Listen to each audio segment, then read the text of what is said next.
Hey, everybody, welcome back to the Hollywood Morgue podcast. How's everybody doing today? It was a boring day today. We're going to talk about TV, specifically TV shows from the 70s and the 80s. Lots of classic ones that came out of that time period. And coming up today, and with people rewatching them, it's interesting what people think about them now. And for somebody who was born before TV was invented, and getting his his input on these TV shows as they're coming out. Doc J. Doc, hold on. There we go. Hello. Hey. How you doing? I'm doing good. Just tired, school and everything. Haven't done an episode of this in a long time, so I figured we'd do this tonight. This video is on the fly. So yeah, I thought we'd talk about some 70s and 80s TV shows. Yeah. Now, when I was growing up, we didn't have 1,012 channels. In fact, if you were rich and you got cable, you got 13 channels. Oh boy. Yeah. But of course, I grew up in Europe mostly, so I didn't even get the 13 channels. I got one channel, and that was the Armed Forces Network. Wow, nice. Nice. I remember when I was younger, we had an old Panasonic TV. Like the square was like this big. It's like this big, about that wide, and it had a VHS thing in it. And me and my sister, we'd watch that, and we got the Jewelry Network, the QVC Jewelry Channel. We got the Mexican station, the local news, and the Game Show Network, which would play, or it was kind of like a game show network. It would show reruns of like Family Feud and old TV shows and stuff like that. And then now we eventually have DirecTV, and DirecTV, it's okay. It's not the best. My favorite channels to watch, I watched maybe like 3: AMC, IFC, and MTV. That's the only channels you need. MTV just celebrated their 40th anniversary. So in honor of MTV and their 40 years on TV, I would like to thank them for the 11 years of music videos that they did. I mean, I remember watching MTV as a young kid. Okay, I say young kid. I am a young kid, technically. But when I was watching MTV, it was during the early 2000s. This was the 2010s. It was just coming out of 2009. So I remember watching a show called Guy Code on MTV. I don't know if you're familiar with it. I think I've talked about it on here before. Yeah. That show, basically these guys and girls, they go on a TV show and they're like, we're going to talk about, I don't know, guys and girls shopping. And these guys are like, girls, they do this and this and this. And the girls like, why these guys always got to do? And he's the most ratchet freaking Pauly Shore. Jersey Shore type of people you can get on TV. Just fucking terrible. I hate it. But it was entertaining, and I watched it as a 8-year-old. So if that gives you an idea how old I am. Yeah, no, it was good. And then this country music, after I'd watch MTV for 3 hours, I would watch the Country Music Network, CMT, Country Music Television. Yeah. I have TV at the bar, but I don't have TV at home. So at the bar every day, I watch CMT for like a couple hours, and because they do every day, they do reruns of Last Man Standing, just a marathon. And if I'm not watching that, then I watch MTV because they do like marathons of ridiculousness. Right, ridiculousness is a good show to watch. Sorry, neither one has any music though. They have the intro music. I mean, not really Last Man Standing, but I like Tim Allen. Tim Allen, he knows what he's good at. He's good at doing the TV shows. The movies, he had a couple hits. He had Santa Claus movies, and he had the big one, his magnum opus, Jungle to Jungle. See, I really like Joe Somebody a lot. And I actually like Wild Hogs. I thought that I was like- a silly, I like Wild fun movie. I want a sequel. Yeah. Me and my friend, and sorry, we're getting off topic a little bit. We're not even on topic, but you know what I mean. Me and my friend, we were arguing about them making a sequel to a hypothetical sequel to Taxi Driver. I know that they should never do that, but I said hypothetically, this is what they could do, and I think it would be interesting. Martin Scorsese, if you're watching this, which, like, but if you're just an idea, before we get into our topic, Taxi Driver 2, right? Travis Bickle, he's still a taxi driver. Don't ask questions. He's still a taxi driver, right? Old man, Robert De Niro. Okay, so he's driving, and this girl, she's in the city. He noticed there's something not off about her, but there's something special about her. So it's on this young girl. It's probably not the same age as Jodie Foster in that movie, but I say teens or college age. And then she's getting involved with these bad people, and Travis, when he's tracking these people down, these bad guys down, kind of like the Harvey Keitel character Right. in the first one, and he's tracking these people down, and he's killing them off one by one, like he was going to assassinate the governor or whatever, the Right. presidential candidate in the first one, and he saves this girl from this big guy, the main guy. And then turns out at the end of the movie, saves the girl, and the parent is Jodie Foster. It's the daughter of Jodie Foster in the Nice. original. That'd be cool. Would you see that? Would you watch that movie? Probably not. I would, but It's Like, kind of like they- Death Wish. they did a good job with the sequel to Wall Street. Like, that one turned out okay. Not nearly as good, but yeah, it wasn't completely shitting on the original. But a lot of times when they go back and do these, it shits all over the originals. But Right, yeah. like, I definitely No, think so- they should have canceled Godfather 3 when they had to make all those changes at the last minute. It should have just been a sign to go, okay, let's delay this by a year and get our shit back together. Right. That would help. And then they blew it. If they had a good trilogy, The Godfather, I mean, it's for some people it's up there in some of the best movies of all time. And Taxi Drivers is one of those movies. Mhm. There's so many actors that like started out, like I would say started out, but like them doing a Martin Scorsese movie is like one of their first movies ever. It's kind of like a big deal. I Right. mean, I don't know how big he was in '74, whenever that movie came out, in '72.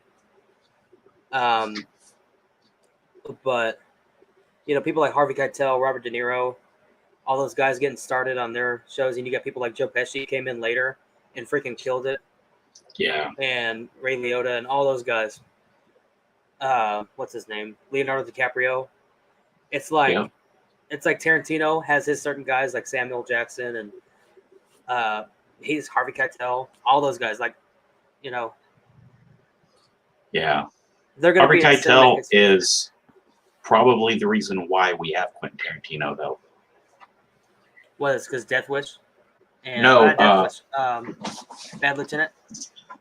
No, because when Tarantino was trying to get Reservoir Dogs made, like, no one gave a shit. But Harvey Keitel signed on. And when he signed on, then Miramax was like, oh, Harvey Keitel's in this movie? And that's when they got Tim Roth, and that's when everyone else started signing up for the movie. And that's when the studio was like, all right, we'll make the movie. It was all Harvey Keitel made it happen. Right. Wow, that's crazy. Thank you, Harvey Keitel. You created Quentin Tarantino. Yeah. The monster you created, Quentin Tarantino, and he became like this big guy. Yeah. This big guy in Hollywood for the last 30 years almost. But yeah, no, a sequel to Wild Hogs and Taxi Driver. They need to come out before all the actors are dead. Yeah. Please. I feel like William H. Macy's gonna die. I don't know why. He just looks so rough. Like the last couple of years, like seeing him in Shameless. Like he's supposed to play this Yeah. kind of like broken character, this kind of like drunk, just kind of whacked out character. But he looks rough. Like, yeah, you look and at him his at the wife going to jail didn't help. Look at him like in the 90s. Well, that was 20. That was 20 years ago. Gosh, 30 years ago, almost. Man. And he, you got to think what he looked like in the 90s, and now he's 20 years older, and he looks rough, man. Yeah. Yeah.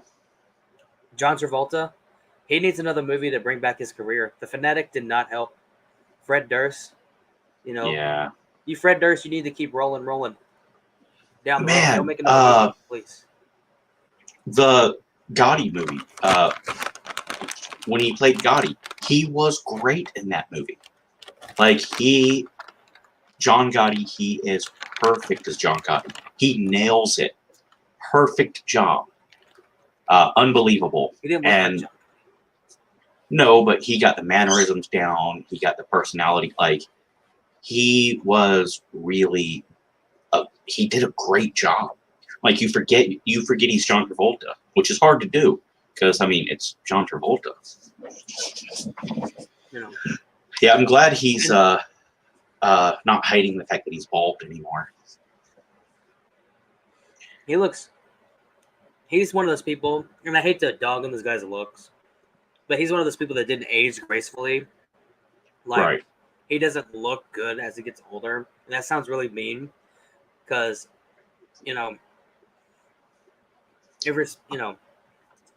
anyway. Hopefully he can just use it, though. Like, hell, look at some of these people like Mandy Patinkin, who was like a handsome young actor who grew up to be, now he's like the ugly dude with a beard. But hey, he uses it.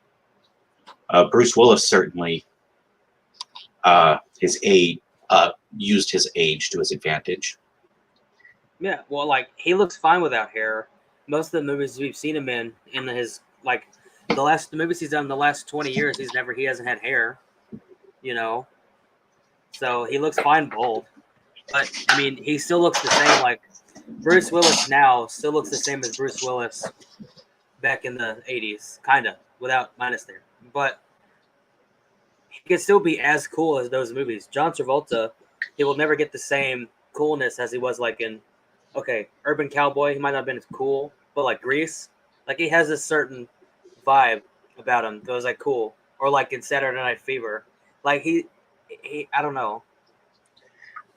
From Paris with Love, he's pretty badass. Really? Yeah, that's not a great movie, but he does a great job in that. He's a big, fat, bald guy. Like, shaved head like me. And big and fat like me, too, actually. And just a angry, bitter, fucking kill people kind of guy. Nice. Only he doesn't have an awesome beard like I do in the movie. Nice. Yeah. He should have played Kingpin, like in the live-action Spider-Man movie. Man, he could. Rest in peace, Michael Clark Duncan. He was just doing what the studio asked him to do. It wasn't much when he did Daredevil because he played Kingpin in the Daredevil movie. Right. Ben Affleck. Wasn't his best role, but you got to think there's so many actors out there that have been in bad movies. Yeah. And they're trying their best. Vincent D'Onofrio is amazing as the Kingpin, though, and the Daredevil TV show. Oh, on the TV show? Really? Yeah, perfect. Absolutely perfect. And bringing back Death Wish, because he was in the Death Wish remake. Yeah. He was good in that. I mean, although his role is minor, he was still good in it. Like, you think, like, I could see how they could be seen as a red herring in the movie. Oh, yeah. Like, you obviously know it's, spoiler alert for people who want to see the Death Wish remake. Bruce Willis plays the main guy, the Reaper, in Death Wish. That's the name that they give him. And kind of like the Garage Axeman, which is a short on YouTube. If you want to go out and see it now, it's in the link when they put the link in. I'm sorry. Oh, no. People should watch it. It's cool. Yeah. Thank you. It's not. Anyway, Vincent D'Onofrio, he's good in that movie, although his role's minor. Like I could see him playing like this kind of badass character. Like I would watch a movie of Vincent D'Onofrio beating the shit out of people. I could see that. I watched Nobody, the movie with Bob Yeah. Odenkirk. Awesome. It was very good. Very good. My Nice. review, go out and see it. Apparently, Redheaded Stepchild, he's on YouTube. I don't know if you've seen his streams. He said it doesn't come out till April 16th, but it's already out in my theater. So if you haven't seen it, definitely recommend you watch it. I would say it is a little graphic. It's not something to take the little kids to. But you know that going in. But yeah, Bob Odenkirk is awesome in it. It's actually funny. It's funny throughout the movie. Christopher Lloyd's good in it. There are some story problems I have a problem with, but I don't know. I think you should watch it. How about just throwing it out there? If you watch it, you go to theaters or you watch it on TV, and we can do a review on it. We can do a maybe not a live review, but like we can record it, and then All right. I can edit it to give our opinions about it. Does that sound good? Sounds good to me. Good. I'll definitely go watch it. Yeah. Spend some money. Go to the theater. Go to your local theaters if they're open, guys. They don't make a lot of money. But Right. if you want to go and watch a movie, go see freaking Dumbo 5. If that's out of the theaters, just go to the theater. Get out. You're not going to And die. a lot of theaters are showing older movies. So a theater a couple towns over from me is doing the Lord of the Rings trilogy. Wow. Like, no reason at all, just, hey, there's no new movies coming out hardly, so Lord of the Rings. Wow. If you imagine Which- you didn't see it back in 2003, 2001 when it came out, and you're seeing it now in 2020 on the big screen for the first Man. time. Yeah. That's a good one if you have kids. If you have kids, take them to go see. I mean, I don't know how graphic or violent it is, but the Maltese Falcon was shown in my theater. I didn't go see it because I went to go Man. see Wrong Turn. Hey, Probably would better to go see Maltese Falcon. But you know, John Travolta got his start on a TV show. yeah, he did get a start on a TV show. It wasn't Taxi, not Taxi. Welcome What was back, it? Cotter. Yeah. Welcome back. I've only seen it once or twice. I think it was decent, though. He played like a stupid, good-looking... Like if Zach Morris had a learning disability.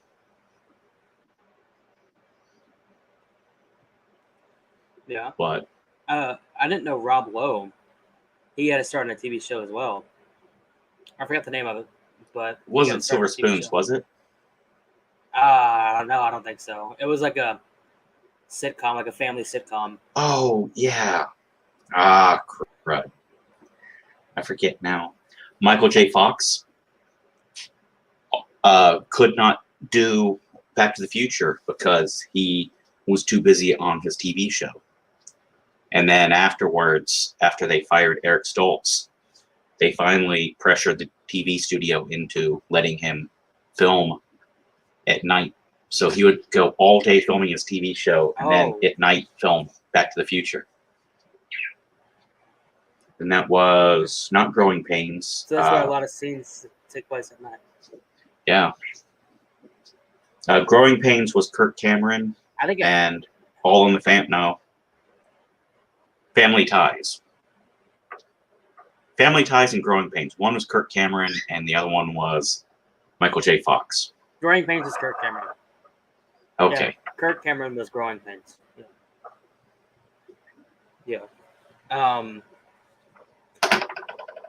He could have been as big as Michael J. Fox, but he got religion. Yeah, now he makes Kirk Cameron's Christmas. Yeah. Now he makes like really, really Watch it. Christian movies. I haven't seen any of them. Yeah. I wouldn't recommend it. I would, yeah, I wouldn't recommend it. I mean, nothing wrong with Um, Christian movies, just not my cup of, not my glass of whiskey. yeah, it's not my glass of wine. Religion, wine. Sorry. That's stupid. Um, what was I gonna say? Yeah, no, I mean, yeah, the Christian movies. Yeah, I mean, I'll go see them. Like, there's some movies I'm not gonna go see Kirk Cameron's freaking movies, but like the Kendricks brothers, they make some pretty good ones. And Right. so if they're out in theaters, like if we say, hey, my mom's like, we're gonna go see so and so movies, like, okay, I'll go, because they're good movies. They have a good message, but you get those people like there's people out there they're just like I don't know, they're just so caught up on the religion Right. aspect of it. They don't want to just watch a movie for a movie, you know. They don't want to Like just like, it, oh, it that was a good movie. It had a good story, had a good meaning to it. if But you they're make a like, good movie that happens to be religious, cool. But if the entire point of the movie is that it's religious, it's not usually my forte. Like Tyler Perry, I really enjoy a lot of his movies, and yeah, they are Christian movies, but they're movies that happen to be Christian, not movies made specifically to be Christian. I think. right. No, he makes good movies. Like, not all of his movies are the best, Right. but you know, he definitely makes his type of movies. He's made a lot of movies that are like women empowerment, which women empowerment is good, you know, but it's he has a different way of going about it than some people. Like, there's a difference in like, yeah, empowering women. This is a good movie, and then there's movies like we need to kill all men because all men are the root of evil and everything. Right. Um, That's why I loved the first Wonder Woman movie so much, Yeah. because And- I could take my daughters and be like, yeah, girls are awesome, instead of taking the girls to see a movie that goes, hey, men are all bad. Like, daughters, I love you. right. I forget what movie.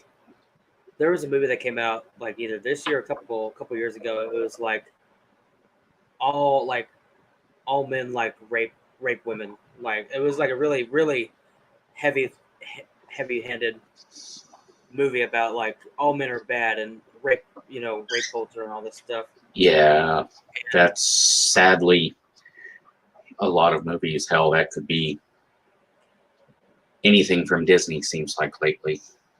Right. Like, I could see why you took the crows out of Dumbo. I disagree. But you don't think the crows was I bad think the in crows are the Dumbo best movie? part. What is negative about the crows? Oh, the crows represent black people. Yeah, They had a no character. shit. His name was Jim Crow. Yes. Jim Crow was a thing, and it sucked. At no point are the crows bad. At no point are the crows portrayed as stupid, as thieves, as negative. There's nothing bad about the crows. In fact, they're funny, they're charming. Everybody loves the black crows in Dumbo. Everyone loves them. Every single kid that watched that movie when growing up was like, those crows are awesome. And it's like, hey, those crows are black people. Really? Black people are awesome. I don't see the problem. Well, okay, let's just say it does give a negative message because one of the crows has a how do you say the word? Cylindrical. There we go. Cindular. It has a word that's a shape device. Right. It's brown and it's big, and I think it's promoting drug use, and that's not a good message to the kids. Right, but they also have Dumbo tripping balls. That's and true. It has They do. nothing to do with any black people. That's true. And I was being facetious. Right. Yeah, I know. But no, movies that actually did it worse than Dumbo. I'm not saying Dumbo was bad. I have to rewatch it because that's like one of the most memorable songs of the movie. It's like, I've seen everything, and it's an entertaining part of the movie. And they took it out of the new one, because it's bad, negative connotation, slavery, and all that shit. And I understand why they did it. I'm fine. I didn't see the new Dumbo movie. And I really don't want to, even though Tim Burton directed it. I really don't want to see it because Tim Burton hasn't done anything good in a long they hacked time. it. They hacked it pretty good.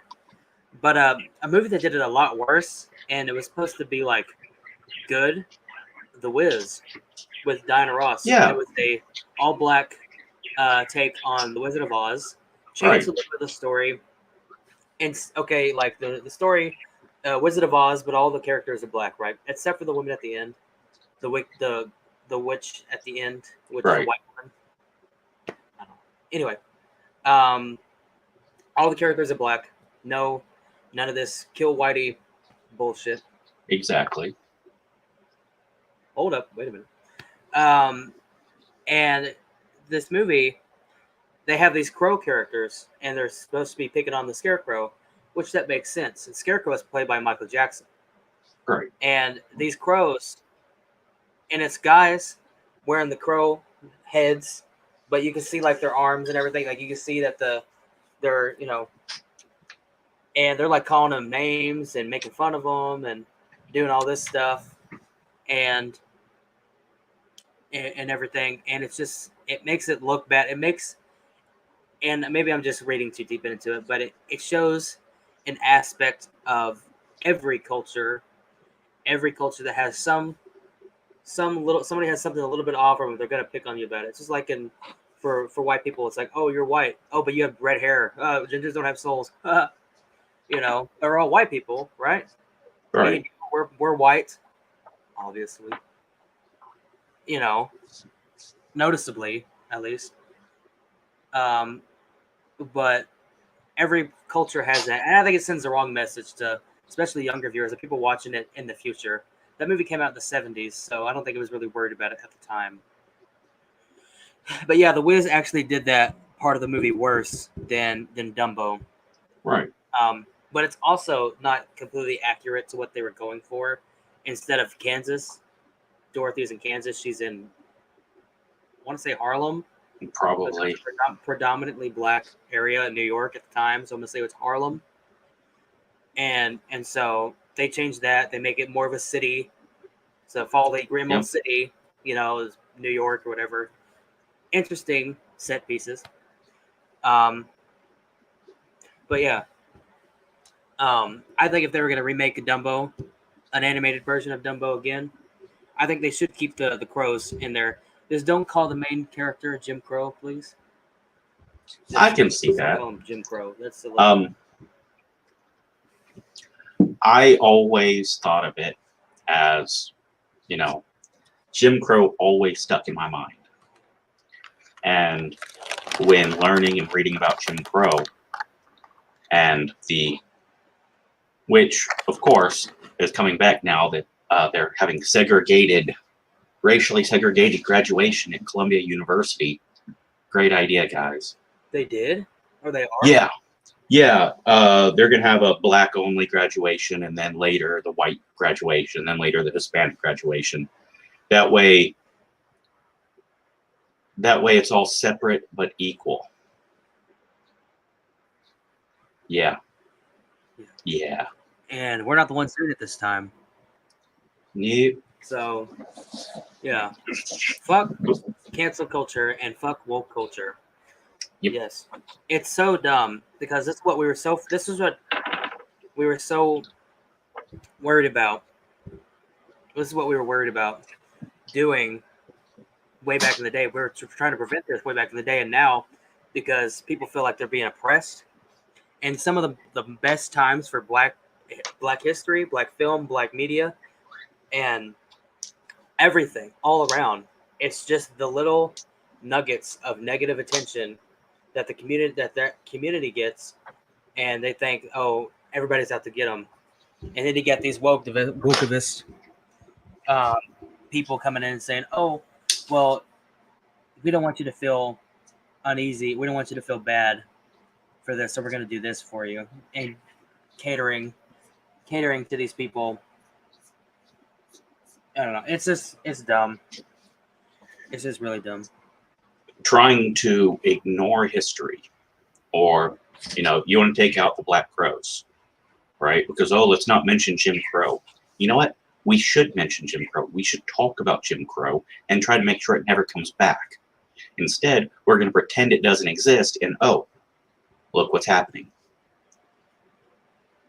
But hey,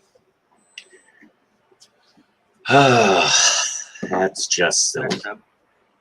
Yeah, but no, it's weird because Disney has known to make a lot of movies, TV shows.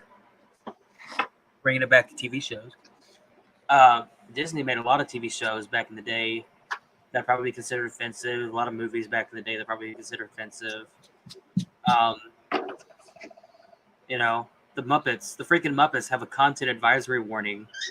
Yeah. Or whatever. That's, something as simple as the Muppets can't even be appropriate for kids anymore. Or they give the most empowering song to people on TV shows like the, MTV Awards and the VMAs and stuff like that. The most empowering song is called WAP. WAP stands for Wet Ass Pussy. Yeah. And it shows like that.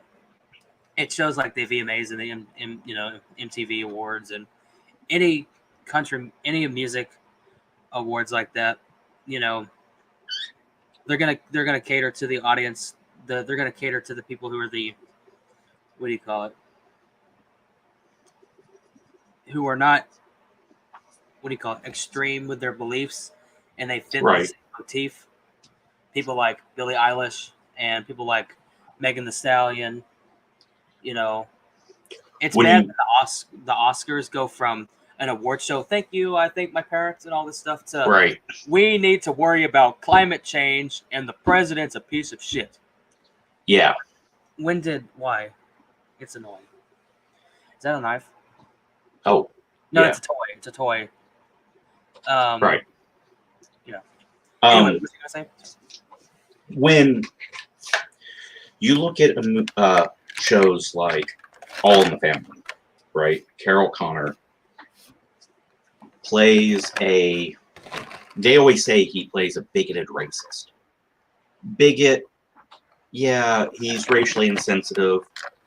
There's a lot of things that you don't like about Archie Bunker. But doesn't change the fact that Archie Bunker is still right about a lot of the stuff. You watch All in the Family and you've got Archie and Meathead, right? Far right and far left, right? And they're both equally dumb. They're equally wrong, equally right on different stuff. And you see your family members that are hardcore progressives and your family members that are far right. And you can relate to them. It makes them real. No one's a boogeyman. No one's a monster. The Jeffersons was the same exact show. George Jefferson was a bigot. George Jefferson was I hate whitey. He was an asshole. He was a misogynist. He was exactly like Archie Bunker, only black. And these younger black gentlemen were able to watch the Jeffersons and be like, yeah, that's like my uncle. Man, he's such an asshole. But I understand. He went through some shit. And back in the 50s, that was rough. Not easy like it is now in the 70s. Right. Whereas now we got people going, it is now the worst time ever to be a black man. Really? Really? Tell that to your grandparents. Were you living in Georgia in 1950? Where there's people... Yeah. I can't even say what I was about to say. Oh, I caught myself. Like... I don't want to get canceled. I don't want Alyssa Milano to see this. I keep bringing her up. I'm sorry. But Alyssa Milano trying to cancel Herschel Walker. Like, lady. Bitch. Herschel Walker grew up in Georgia during the actual Jim Crow era. You don't get to tell him he's a white supremacist. I'm tired of these white people always knocking down black people. White women telling black men what they can't say. Hashtag cancel Alyssa Milano. I'm going to put that in the comments. Hashtag Cancel Alyssa Milano. She's a racist. Yeah. But we can't address things like we could before. One of my favorite shows is Barney Miller. And on the show Barney Miller, you have it's a TV show about a police unit. And you've got Barney Miller. He's the Jew and the captain. You've got Abe Vigoda, who plays Fish, the old Italian. You got Wojciechowicz, the stupid Polak. You got Ron White, who plays Detective Simmons, who is Detective Harris, who's the black guy, who is educated, well-spoken, and who's a novelist. Yeah, it's funny. He's the one who dresses nice and is well-read. And then you've got the Puerto Rican, who's a womanizer. And they talk about race. They talk about homosexuality. They talk about cross-dressing. I mean, they talk about every subject there is, and they laugh about it. And they make people real. They're humans. It's not preachy. It's straight up, this is some of the shit that happens in New York. This is some of the shit you'll come across and some of the shit you'll see. And this is how the world is. Not saying it's right, not saying it's wrong, but I mean, that accept would be like, it and deal with it. it's like the bad thing about some stuff, like especially stuff according to history. Like if you make up if you have a fake story, right? Like if you're making a story about somebody's life, like people like Elton John. Elton John was a young man who grew up in the 70s and the 80s during the LGBT movement. Right. And there was a lot of stuff going on. And I'm not going to get into what, but like that would be like if somebody made a movie about a gay nightclub in New York and says everybody was nice to each other, nobody was mean to each other or condescending or passive aggressive. Everybody was just nice and peaceful with each other. There was no drugs in there. There was no illegal activities going on in there. I guarantee you. You go to any nightclub in the 80s or the 70s at that time, and I'm not saying it was just in those nightclubs. I'm saying any nightclub. Right. There was some illegal shit going on. There was drug dealing. There was, prostitution. There was, all kinds of stuff going on in those places, and people didn't care. People were just having a good time. They didn't care. And places like Studio 54, people were having such a good time it closed down. It's actually a theater now, and I told my teacher, I said, if we go to New York, I said I want to go to the play. I want to go to Studio 54, even if I could just see the outside. I just want to go there. I was like, oh my god, this is where Liza Minnelli and Andy Warhol used to freaking dance naked in the dance floor. Freaking Diana Don't forget Ross, CBGB. John Travolta, and CBGBs, yeah. But I don't know if it's closed. Like I don't think it's actually open anymore. No, it's not. It should have a landmark. It's not open. I know that, but like it should have a landmark sticker or something. Right. Like a thing like this is where it was. Because that was like such a big thing, especially for people who, if you were a punk band at that time, they made a couple movies about it. They have a bunch of documentaries on Studio 54. A lot of them are on Netflix, if you want to check them out, and YouTube. Fun fact, what does CBGB stand for? Country, Bluegrass, and Blues. Yeah. I know. Biggest punk bar of New York was a country bar. Right. Hey, the Ramones, the Dead Kennedys, the Clash, Black Flag, the Bad Brains. There's several others I can't name. I think the Misfits played there. But that shit was fucking popping back in the day. 60s and the 70s. Henry Rollins. Like, imagine being like 17 years old and like playing in front of one of the most iconic places at the time. That's like in Rocket Man where Elton John's like, you're playing at the Troubadour, and he's like, the Troubadour. It was like a big deal. You go to the if you're a kid now and you say, oh, you're playing the Troubadour. I was like, oh, that shithole down the street. Yeah. Oh yeah. No, this is the place that like legends would play in. They'd be like going to like Apollo. They'd be like going to the Apollo Theater and be like, "Well, look at this rundown theater." Like some, Oh yeah. like that'd be like a comedian say like, "Oh, we're having comedy night at the Apollo Theater," and then some like young bloods come in there like look at this shithole theater. I could be playing somewhere at the Gardens or something like that. And they don't understand they don't understand the historical the historical resemblance that means for their culture, because the Apollo was like an all black theater, wasn't it? Or like not an all black theater, but like it showed a lot of black, like Right. like Because Pryor it was and Eddie Murphy and stuff. because it was Harlem. It was a place where black people could go without having to go uptown. Like it's a nice theater. Andy Kaufman did the Apollo a lot, which is just fun. Yeah, the whitest of white people can play at the Apollo, and you can do it too. That's right. Hell, Carrot Top has a big black following. Yes, Carrot Top. Carrot Top is scary. Carrot Top is scary. He scares me now. He looks like when he was on steroids for a while. Red hair. Yeah. Hey, Alan, how are you doing today?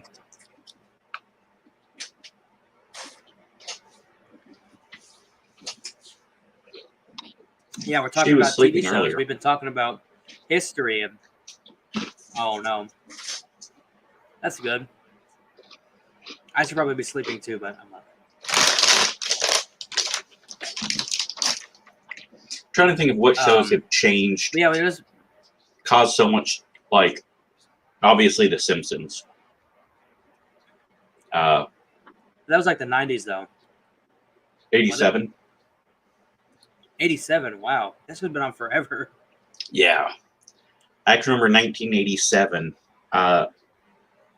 Maybe it was 88. I came back to this United States for, I was on vacation. And my cousin Sherry, I think that was her name. She was like a teenager into like Bon Jovi and all that, like hair metal kind of stuff with cut up jeans. And she was like, yeah, Simpsons are coming on. And like she came over to her grandparents to watch it because her mom wouldn't let her watch it. And she's like, yeah, it's like a cartoon, but it's like so like it's like almost X-rated because it's so like violent and da da da da. It's like I'm watching. It's like okay, oh yeah, the dad's choking the son. Okay, oh they're making fun of stuff. Gotcha. I don't see the big deal. And like the vice president was like, Simpsons are causing the death of America. It's like okay. Wow, can't wait till they come out with Family Guy a couple of years later. Yeah. And now The Simpsons is like the establishment. The Simpsons is like calling other people out, like cancel them. What was something came out about like some TV show, some cartoon said something about a candidate or something like that, and it was really bad. I can't remember what, but The Simpsons used to, every presidential election, they'd come out and make fun of both sides. But lately, they've just been like so like shoved up the Democratic Party's ass. Like you're not even allowed. Like it used to say when the credits were coming up, it would say NRA forever.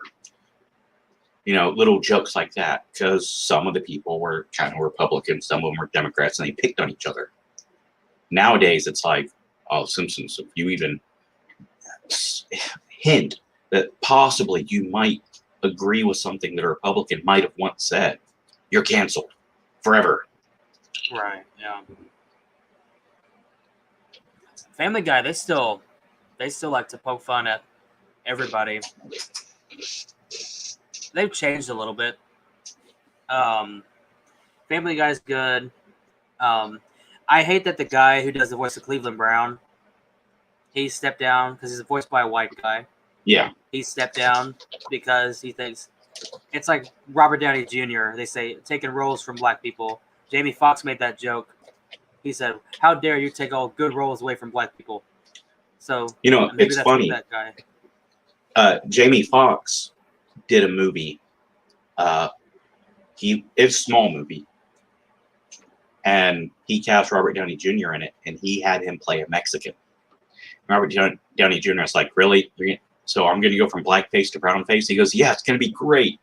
So yeah, Robert Downey Jr. in a movie for Jamie Foxx plays a Mexican, and he was like way over the top. Really, It was just super funny because Jamie Foxx thought it was offensive. He thought it would piss people off, and he was right. And it was funny, and it was offensive, and that's why we laughed. right? Yeah, All-Star Weekend, right? Yep. Where's that available? I've been trying to find it. I couldn't find it anywhere. I'm not sure.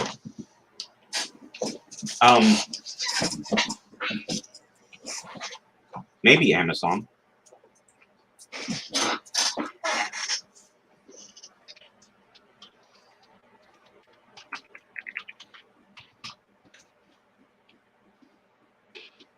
Yeah. Yeah. No, it's seven. I mean, I didn't grow up in the 70s or the 80s. So, but I'm watching it as a kid now, watching it as reruns and seeing it on TV. Like, I've turned on episodes of the Sanford and Son, and the show's Yep. still funny. It's still entertaining. Red Fox is entertaining. I actually thought, when I was younger, I thought Richard Pryor was the son, but it wasn't. I was dumb, I guess. Well, I mean, it could be. You never know, actually. With Right. Richard Pryor, his mom was a prostitute. I was saying she was a hoe. Yeah, and his grandmother was the Temp. was the madam. Nice. She was a pimpess. Yep. Yeah. I feel bad for any parent out there who has to deal with that kind of stuff. Yeah. But yeah, no. In 70s, that was a big time for black. Kind of following on the theme of, it was a big time for black shows. Like things like the Jeffersons. You have Sanford and Son. You have Good Times. Was it not Wonder Years? Good Times. You have Webster. Was it Webster? That was more the 80s, but yeah. Yeah. Different Strokes. Family Matters. For Fresh Prince of Bel-Air, although that was the 90s. And we're all forgetting what's happening with Rerun. God, what's happening? Had the big fat guy Rerun.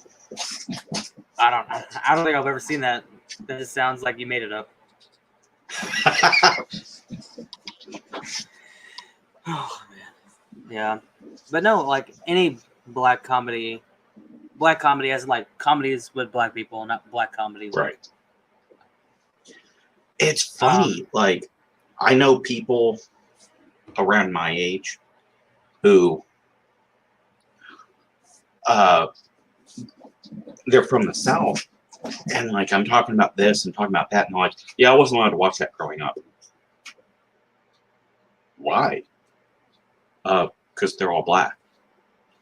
Wait, really? Wow. Like in the 70s, late 70s, early 80s, your parents would not let you watch a show because it was a black show. Well, yeah. Huh. Either their parents are like extremely racist, or well, it's like I know their parents, and it's like they're not bad people, but like I guess back then that was a normal kind of thing. Like I remember growing up, black kids that were not allowed to date white girls at all. Their moms would beat their ass if they caught them with a white girl. And we talk about how white parents were like, oh no, my daughter's bringing home a black guy. We kind of don't talk about the part where it's like, yeah, black kids weren't allowed to date white girls either. Or And vice versa. right. And black kids weren't allowed to play with Asian kids. Like at all. Weird. Which Is that what China's so salt? Apparently, China's like extremely racist. China's extremely racist against black people. And for a very, very long time, black people were very racist against Koreans. And Koreans are less than friendly to the Filipinos. And the Filipinos are less than friendly to the Koreans. Everyone shits on the Cambodians. And everyone thinks the Japanese are stuck up. But of course, only white people are racist.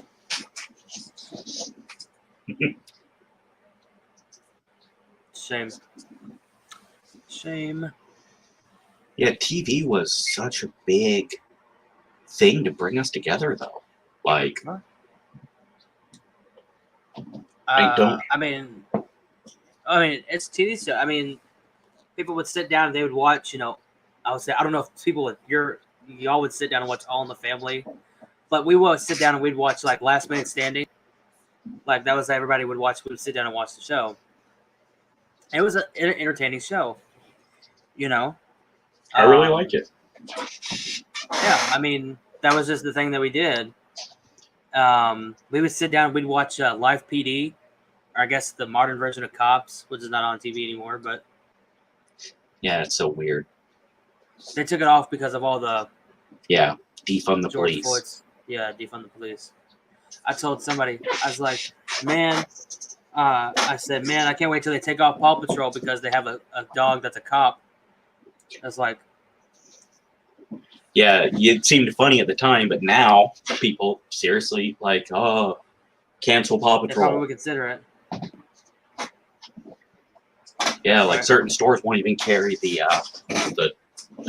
what's his name, Buddy, the dog action figure, the cop one. They'll have the fireman I one, know but not the Chase. cop His name one. is Chase.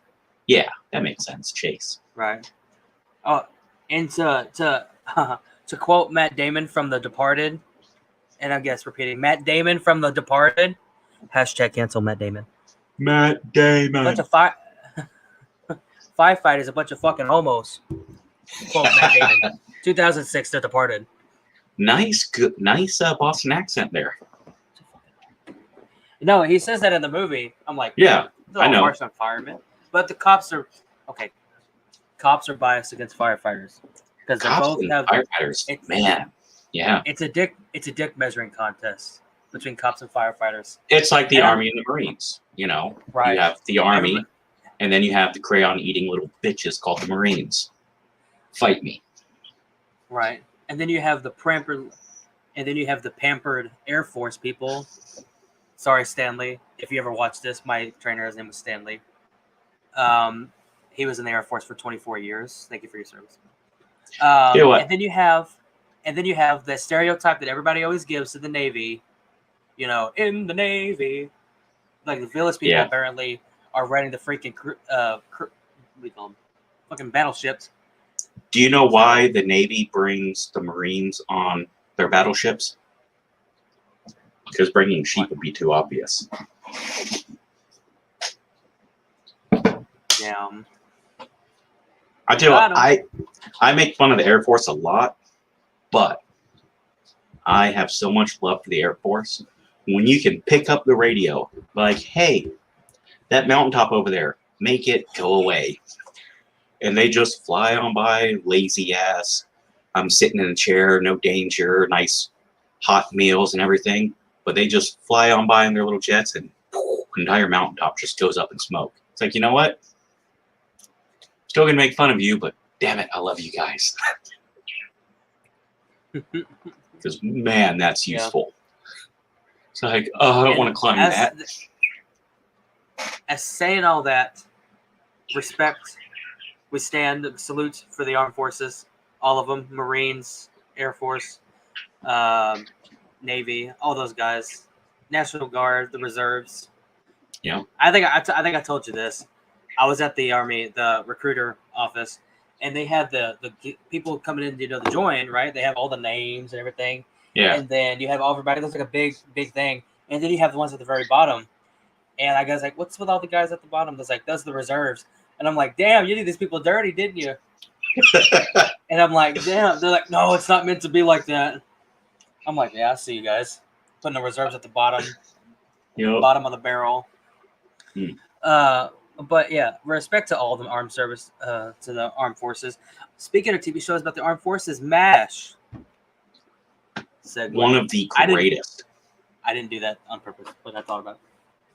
Yes, MASH. I actually have all 11 seasons on Blu-ray. Nice. You should send it to me. I'll open it on camera. I'm kidding. Now, you can get the box set, which I didn't get the box set, that box set, but they make one that comes with a little miniature gin still and a martini glass. It's like, wow. But that's not the one I got. I just got the DVDs. You know what you should do? I don't know how you feel about buying stuff related to the military. I'm sure it doesn't bother you, right? All right. You should buy stuff like how you did with the sauces and everything. Yes. You should open it up on camera, and then be like, oh, I got this. I don't know. Oh, I got this limited edition, freaking John Wayne movie, John Wayne military box set, and it's like all the John Wayne movies. I'm like, you know how I do the Blu-ray haul or whatever? Yeah. Something like that. I don't know. Right now, I do so much raffling. I need to start recording those. Every Friday, I'll bring something and I'll raffle it off. Like whether it's a fancy bottle of whiskey or flags or various things. And I got some pretty cool stuff. This weekend, I'll be raffling off. I've got a little small statue like that. And it's a cross with the boots and the dog tags. And I got a knife that I'm auctioning or that I'm raffling off. And everyone throws in $1, and then we draw the winner at the end of the night, and they win a prize. And all the money goes towards charity. A specific charity, or just like a charity, like a local charity? Well, we covered the rent. There's a homeless veteran that we're helping him get back on his feet. So we cover his rent every month with just charity. And, we make him work. He's going to be helping us out by, we're doing a trash pickup. So we're going to go around, clean up all the trash in the local parks and whatnot, and things like that. Just trying to help out the community. And it puts us out there, lets them know, hey, all those drunk, angry, violent veterans can do nice things too. We don't just sit around and drink beer and whiskey anymore. That's only a couple days a week. The rest of the time we're actually, being productive. Well, I mean, as part of my parole, I have to do at least 1 day of exercise. Yeah. I don't know if that's not, but yeah. Yeah, I mean, the shows about the military, those have always been kind of big. Things to do with the government, stuff like SEAL, SWAT. Police shows were big in the 80s. Yes. Police shows. You have stuff like Miami Vice, 21 Jump Street. 21 Jump Street, one of the first shows that Johnny Depp was on, is where he became really big. And then, And T.J. Hooker, where a young unknown actor named William Shatner got famous. T.J. Hooker. Yeah, Captain Kirk had another big show in the 80s. Him and Heather Locklear. Oh, gosh. That's where she got famous. Heather Locklear. Wasn't she married to Tommy Lee? No. From Motley Crue? Or one of those guys? She was married to the lead singer of Motley Crue. No. She was married to the guitar player from... she was married to the guitar player from Bon Jovi. She may have been married to both. Heather Locklear. Yeah, she looks rough. Yeah. Tommy Lee, she's married, or she's not with him anymore. Richie Sambora. Yeah. Richie Sambora. Oh, she was married to Tommy Lee. Oh, You mean Man. MGK from The Dirt? yes. Machine Gun Kelly. Yeah. Wow, Tommy Lee's looking rough. His kid beat his ass and knocked him out, which is funny. He got all drunk and Crazy. violent and was on one of his big if you like Donald Trump, you're the devil. And then he got in his kid's face and his kid just knocked him the fuck out. Boom. Good. It's funny. Not saying that if somebody who has differing opinions of you need to beat them up. We're saying Right. that. But if someone gets in your face Tommy and is was being an attacking you ass. over bullshit, you can absolutely, take care of it. Right.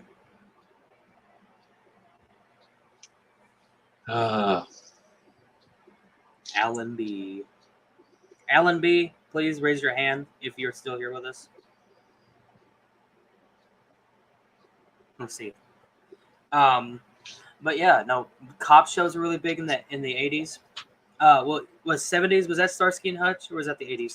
Yes, Starsky and Hutch.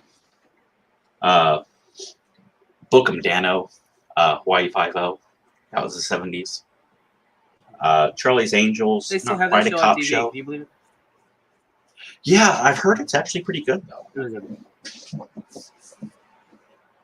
Right. Hmm. With Robin and LL Cool J. Maybe. LL Cool J. Yeah. Uh, Mama told him to knock them out. they had One Tree Hill in the 70s I met and the 80s. One Tree Hill. I met an actress from that show. Ooh. Chantel Van Seaton. If you ever watch this, Chantel, your husband's a dick. Your mom's nice, but your husband's a dick. He gives off mega Chad vibes, and I don't like it. Yeah. But you were lovely. And Alan B is present. Yes, Alan. 10 points for Gryffindor. Good job. Thank you. Yay. I'm glad somebody watches this. People watch it after. They'll see it and they'll watch it, which I've always found that weird to watch a stream afterwards. I don't know.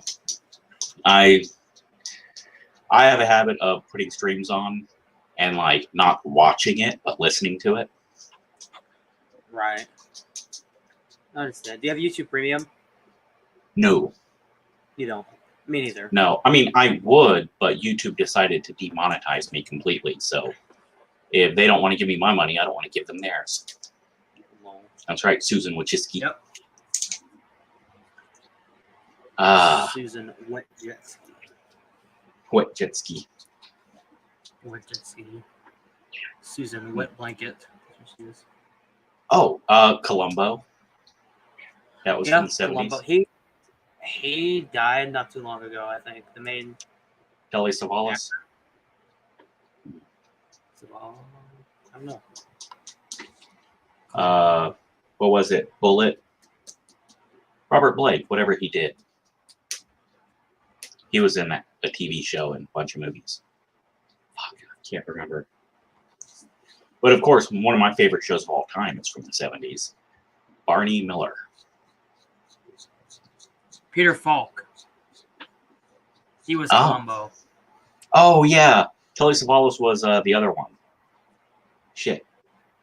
The lollipop guy. Unless it's the same one. Yeah. No, Peter Falk, he's still alive, I think. Hold on, let me look. Sorry. Oh, no, he's not. He died in 2011. Rest in peace.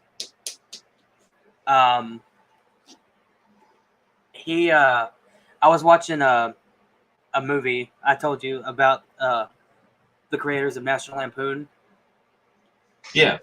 And apparently this character, this movie producer, whatever, is the guy in the movie says, the guy's like, I'm supposed to be in control of this movie or whatever. And the guy's like, were you in control of your wife cheating on Peter Falk?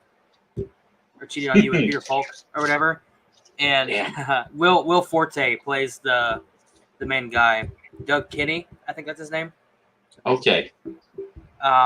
And he starts doing an impression of him. I was like, it was kind of funny. It's called a futile and stupid gesture. It's on Netflix.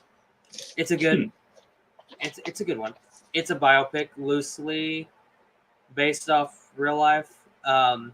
It talks about the creators and the guys of National Lampoon and kind of that their fall from grace a little bit. It's a good one. Man. It has Will Forte. It has the guy from, the guy who plays the red-headed guy from Star Wars. He's with the General Hux. Yeah, the I don't know what other stuff he's in. he's from Harry Potter. Yeah, Bill I Granger. guess. Not Granger. Yeah, fuck. Denver. No. Weasley. Yeah. Bill Weasley. He plays the twins, right? Mm-mm. No, he plays the one that marries the French chick. Oh, okay. No, But the anyway. twins are Fred and George. Bill's the one who starts banging the Fleur Delacour. Fleur Delacour. The French girl that was in the fourth one.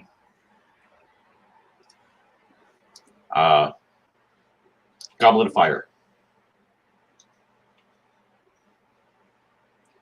I'll take The your girl word for it. I from haven't seen Beauxbaton. those movies in a long time.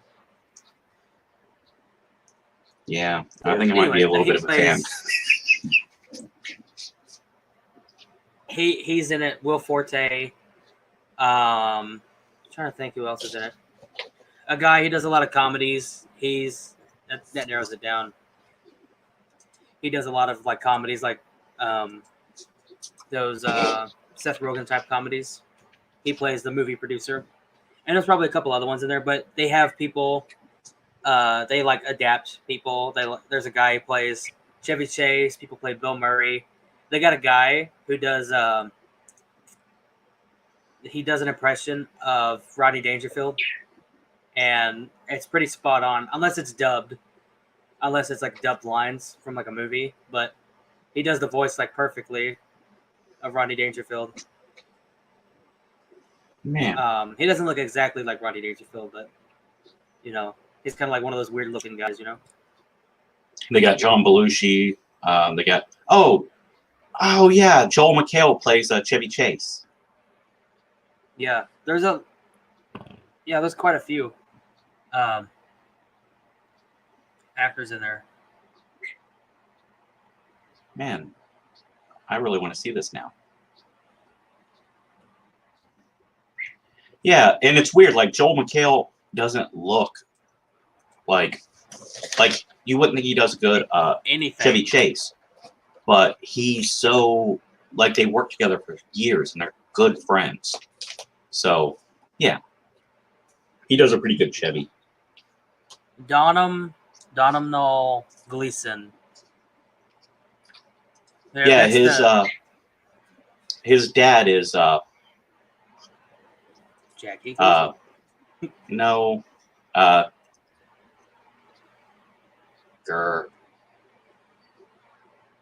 his dad's Brendan Gleeson, who plays Mad-Eye Moody in Harry Potter. Oh, nice. Oh, they got a guy who plays Michael O'Donoghue in this movie, and it's freaking hilarious. Michael O'Donoghue, they said he was pretty creepy, or he was interesting guy, I guess. He passed away. He's an SNL alumni, but he got a start in doing stand-up comedy and working on National Lampoon. So it's an interesting biopic. It's pretty short, but yeah, Yeah, they basically give the guy's opinion on the gopher in what's it called? Caddyshack. He says he hated the gopher in Caddyshack. He thought the movie was gonna bomb. Yeah, Was it a bomb when it came out, or was it a hit when it came out? it was a pretty big hit, but critics hated it. Hated it. Yeah. Well, critics, they'll hate anything. Now, they hate Dave Chappelle's special he did, Sticks and Stones, that came out a couple years ago. hmm They hated that when that came out, and this shit was great, but it's because he said something that wasn't like, we need to kill all Trump supporters and stuff like that. It was panned by critics, but the show was it was a hit. So Rotten Tomatoes, whatever Rotten Tomatoes says, sometimes Yeah. they're right, but like when it comes to stuff like that, when it comes to something that's politically divided like that, The audience and critics always disagree so much on Rotten Tomatoes that pretty much if it has a good rating on Rotten Tomatoes, I just avoid it. But yeah, he talks about the tranny in that show, Sticks and Stones. He's talking about he makes these jokes about trannies, and in the front row there is a transgender woman, and he knows that this joke is coming up, and he knows that it may not go over very well. And he's like, you know what? No, that's not fair. I'm not going to not tell the joke because of that. I'm going to treat everyone the same. So he tells the joke, and this chick, she dies laughing. She thinks it's the funniest joke ever, and the two become friends. And like they go and they try to cancel him over his joke about transgender people. And the woman comes out and defends him. And they bully her, defends Dave Chappelle, like, I'm the one he's telling the joke about. Fuck you guys. He's a great guy. We're friends. They bullied her so much that she ends up killing herself. Yeah. So the chick he tells the joke about, she ends up killing herself over cancel culture. Because she wasn't offended enough by a joke. So she's obviously transphobic, even though she's transgender. And yeah, she took her life over that. That's ridiculous. Did Dave say anything? Like, what did he say about that? He made a brief statement about how he's very sad and heartbroken, and he's not going to say anything else about it because fuck you all. It's like the adult actress, I want to say August Ames, I could be wrong. She ends up taking her life over cancel culture. She canceled a scene because the actor she was going to be working with does gay porn. And the gay porn industry is not reliant when it comes to STD checks. They have a real problem in that industry, whereas the mainstream industry is more rigid when it comes to the checks. So she made the comment, this is my body. I choose who I'm with. And make sure you do research on who your co-stars will be. And they canceled her. Like, everyone attacked her so much that she ends up taking her own life. It's like, wow. So women and trans people and people of color are just getting killed by cancel culture left and right. But we're the bad guys.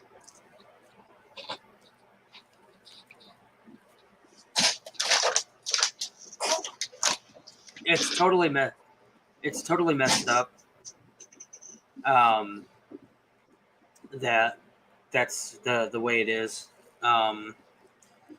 You have people like Bill Burr. Bill Burr didn't give a shit when he did his Grammy speech the other day.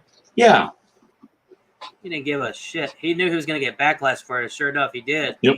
But but he knew what he was doing going in, and it was bad on the Grammys part for putting a white guy to do Latin music and trying to sound out these names that are Latin-esque, and Right. he can't say them. So it's bad on the Grammys' fault for that. But when Like, Billboard you got calls a him out on the white dude BS, from Boston then who he gets doesn't canceled speak fluent Spanish. No shit. Right. It's like, well, all right, why don't we get Jennifer Lopez to award the best Russian spoken word album? And let's make fun of her for not being able to pronounce it. Yeah. Well, the contestants we have is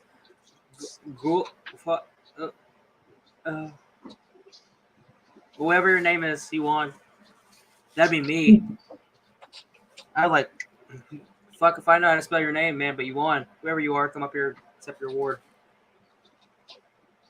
You know, but yeah, that was their fault on the Grammys.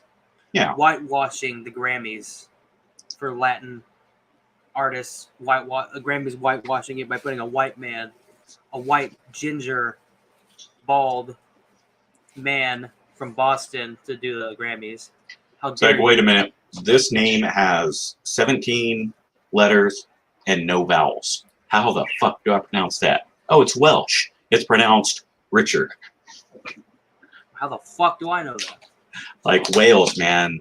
That I don't even think those are real words. I think they just randomly throw letters together just to fuck with the English. Like, okay, 17 letters, no vowels, and the Welsh are just like, it's pronounced Richard.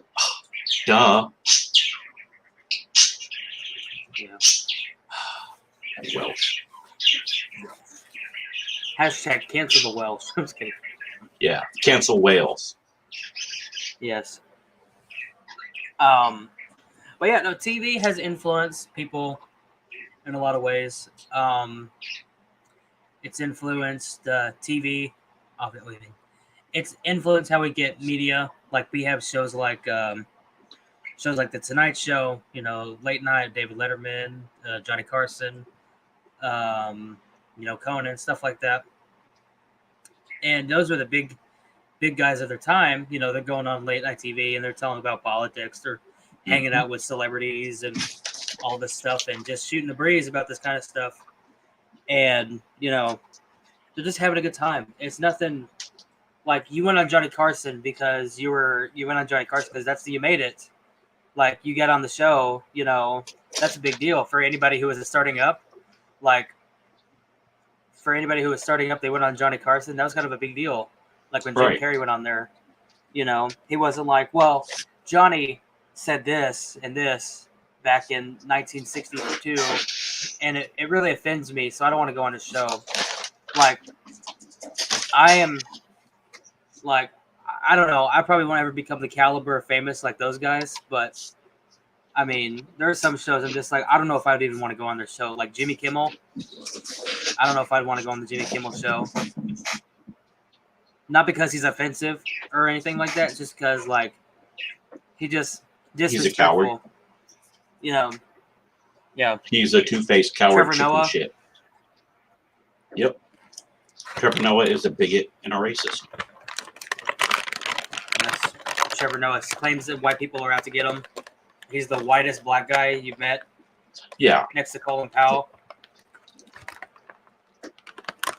It's like, but when you look at Trevor Noah, his stand-up, just like Jim Jeffries, they told offensive jokes for years. And now they're like, oh, cancel them because they said something offensive. If a comedian does not offend you ever, then he's not a real comedian. I mean, Richard Pryor absolutely offended me multiple times. And I laughed about it because, that hurts. Like, I don't like that. There's some truth to that. George Carlin. George Carlin was ahead of his time, I think. He seemed like he was very liberal. Well, he was, but he was He's also dead. very anti-liberal too. Like George Carlin was definitely a libertarian. He was hardcore. I don't trust the government. I don't trust any politicians.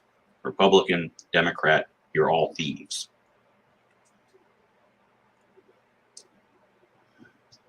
But he attacked everyone equally. And his use of the N-word was pretty damn hilarious. He's like, why is it you don't mind when Eddie Murphy says it? Or George, or Richard Pryor. Why? Because they're, and then he just drops it. Like, just drops it right in the room and just leaves it there for everyone.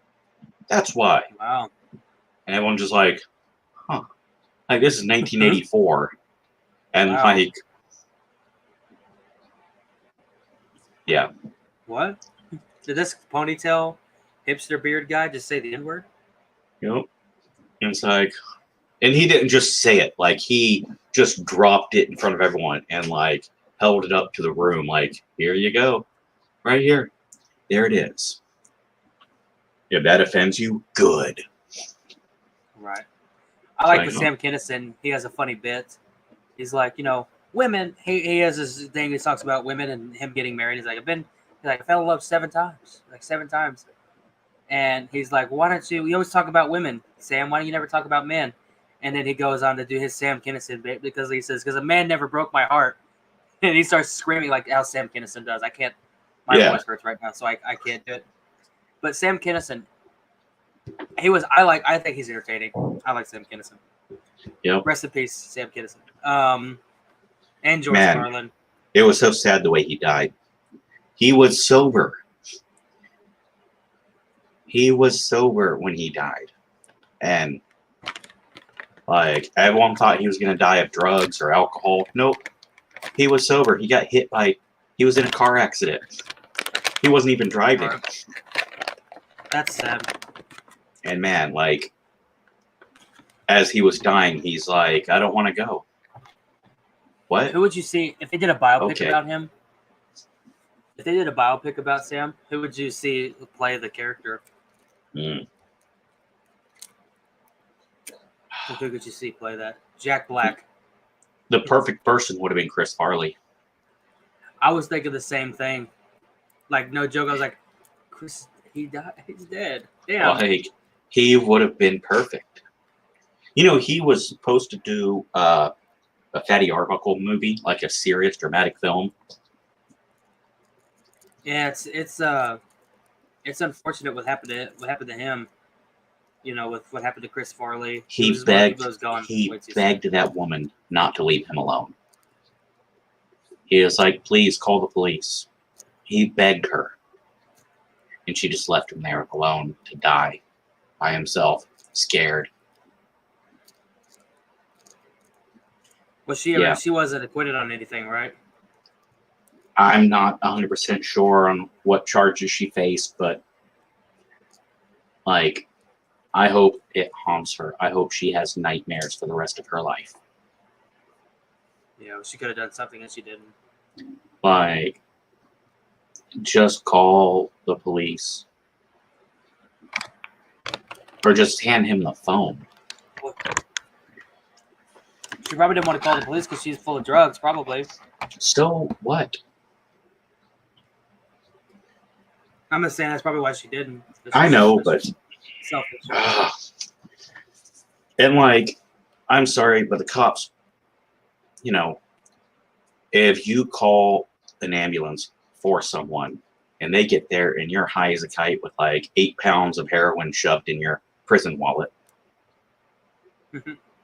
they should just take your drugs and then give you a free pass. Like, nope, bounce. You're only caught because you were trying to save a life. Right, yeah. So let's incentivize people to not just let someone die and give them a free pass.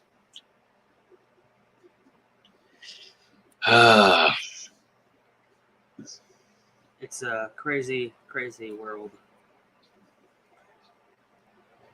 It's TV, it's really has influenced a lot of people. You know, um, watching movies. A lot of people they watch movies for the first time on TV. You Yeah. know, so several movies that I've watched. What? Sorry, in her wizard sleeve. Sleeve. Oh, oh man. Hello, Ben. How you doing? Nice name, by the way. Ben Grimm. It's the Is thing. that the thing? That's what I was. Yeah. The Yeah. wizard sleeve. But yeah, you watch movies. Watching movies for the first time on TV and everything. Because you weren't there when they came out, but becomes a thing. You always record every time it comes on TV. It's like, oh, the Equalizer's on. Oh, I'll watch the Equalizer. Or Goodfellas is on. Oh, I'm gonna record Goodfellas. It's just one of those things. And like I've always said, I thought it would be so cool, even though SNL is filled with a bunch of leftists, woke. Yeah, pussies. like they can't be funny anymore because they're too Looking in the afraid camera. too damn afraid to have an opinion. They just gotta rehash talking points. Yeah. I miss when SNL, when it was serious, when there was girls going on stage with their shaved head and talking about the environment or the Pope or whatever she was talking about. That's what I miss. But no, SNL used to be a good show, and I was like, it would be so cool to go on there. Like if you ever became famous or something like that, like, you know what? For how shitty SNL has become, I always said that would be an awesome experience. I think just to go there and and do that. But I don't know anymore. Like the way they banned the one actor, he was in The Pianist, won the Oscar. Banned him for life. Yeah, he's banned for life from SNL because when introducing Sean John, he put on like a fake dreadlocks and went, "Hey man, we're going to introduce to you Sean John." And I'm like, "Oh, that's cultural appropriation, that's racist. You're banned for life." What? Like, wait a minute. You guys are the ones that had Jimmy Fallon doing a Chris Rock impersonation. Why? Because he knew Chris Rock, and he could do a good Chris Rock impersonation. That was it. Oh, it's blackface. Yeah. Well, no shit. He's playing a black dude. What's he supposed to do? What about Fred Armisen? He plays Prince. Yep. In a scene. He doesn't have any lines, but like he does like a little short they do or whatever, and he plays Prince. So isn't that blackface? Even though he probably wasn't wearing black makeup or he wasn't like fully black, it's still blackface. There is a big that would be like difference. Me dressed like Michael Jackson. There's a big difference. Well, with Michael Jackson, you wouldn't have to be black. You'd probably have to go a little paler than you are now. I'm talking 1985 Oh, yeah. Michael Jackson. Back before Michael Jackson was a white woman, back when he was a black man. Yeah, Billie Jean days. Not the black or white days, not Neverland. Yeah. I know timely topics on this channel. We're so behind. We're like 20 years behind. 10 years behind. Yep. Oh, did you hear about the Michael Jackson scandal? Oh, man, which one? Did you see that Arnold Schwarzenegger became the governor of California? Man, that's just crazy. Man. I can't believe he beat out a porn star and Gary Coleman. Oh, God. Yeah. Oh, and they're going to have the first black president. Some guy named Osama, something like that. It's crazy. Barry Salerno. Oh, I'm sorry. That's not his name anymore. Yeah. So, Ben, I don't know if you're still watching or not. What do you like TV shows? What was your favorite 70s TV show back in the day? Back in the good old days, pre 9/11. Those are the good old days, pre 9/11. if you were born at that time. I wasn't even born before 9/11, so I was in Canada when it happened. that's I had just gotten out of jail. Well, the drunk What did tank, you- so it doesn't really count as jail. Oh, okay. What was you doing in Canada? I'm not 100% sure. I was in Michigan, and then I went to Canada. Thought it'd be fun, and there was some drinking involved. And so I'm in my hotel room, and get a knock on the door, and police officer is there. He's like, "Hey, you made a bit of a mess downstairs. I don't know what you mean." It's like, because they had a bar in the hotel. He's like, "Yeah, I'm pretty sure it was you." Why is that? He's like, "Where's your pants?"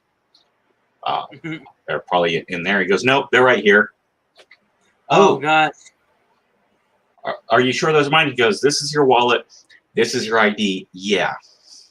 I'm like, "What did I do?" He goes, "Oh, yep. You're coming with me." It's like, "Yes, sir." And then that morning, he was like, "All right." They let me out of the drunk tank. I'm like, "All right, get out of here, go." And then I was going across. The first plane had hit, and I right after I crossed the border, the second plane hit. Because at that point, they still thought it was an accident. And that second plane hit, like, Right. yeah, that's not an accident. Wow, that's crazy. Yeah, I think was the Hulk born- series was from the 70s, late 70s and 80s. Lou Ferrigno, man, that guy was freaking beef. That Man, guy, he's still Hercules. is. Yeah, he still looks great for being 50, almost 60 years old. And he never took steroids like Arnold did. Nice. 80s, baby. Yeah. Do you, that's the show, like, I don't really think they even show the Hulk series on TV anymore, but if you have, like, DirecTV or Dish, anything Should be like on that, Disney Plus, right? I don't know. That would be weird to have the original Hulk movie on there. They have there's a movie I want to watch again. I think it's on Disney Plus, but it's like waiting.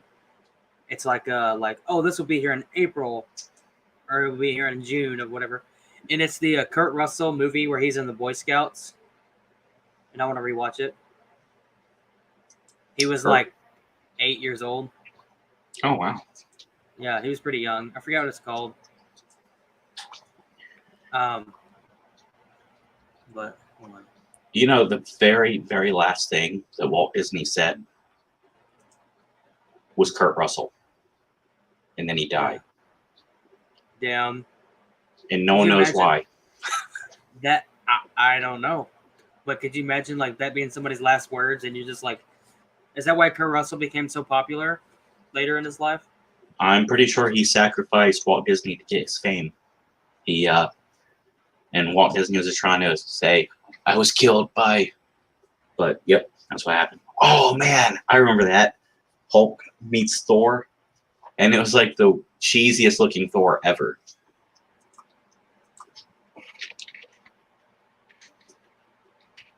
Oh no, his first movie, Kurt Russell, he was in his first movie was it happened at the World's Fair. He played he was a extra in an Elvis movie.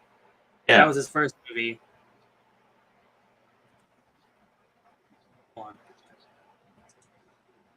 Yeah, what was it, Blue Hawaiian or something? Oh, it's called no, it's called It Happened at the World Fair. It happened at the World's Fair. That was the name of the movie. The one I was talking about was in 1966.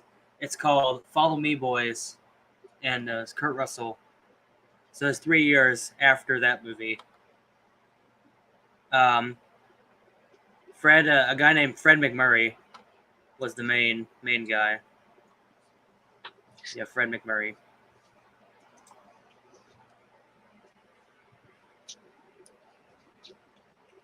Yeah. Thor. I never watched that, but I do know the dad from Good Luck Charlie, which none of y'all would know that TV show. I know the show. You have a show? Yeah, I know the show. Good Luck Charlie? Yeah. With The mom on the family? show is actually from like 20 minutes from where I'm at right now. Really? Nice. Nice. Anyway, that dad from Good Luck Charlie, he plays Thor from the Hulk Thor TV show / they did a movie together too. He also plays a gay, I don't know if he's a nightclub owner, but he's a club goer in American Wedding. He plays Yes. I guess a gay, I'll call him a gay biker, but he's not a biker. But he just seemed like the biker type. But Yeah, he he's definitely weird. does some good dancing in that.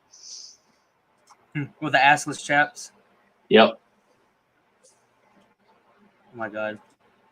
I think Ben, if you're not familiar with the show, we've looked up some weird stuff. We literally, I think at one time we were talking about Boogie Nights, the classic Mark Wahlberg film. Hold on, let me pull up what Doc pull up right here. Yeah. Classic.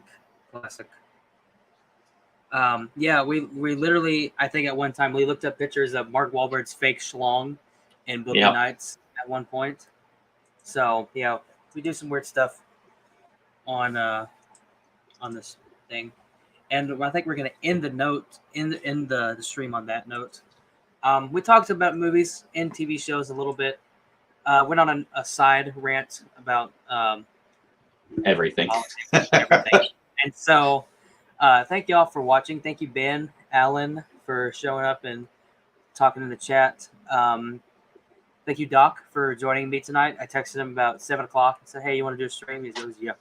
So, yeah, thank you guys for watching. I don't know when we'll do another episode of this. Probably be 3 months from now. But until then, I'll see you on the next one.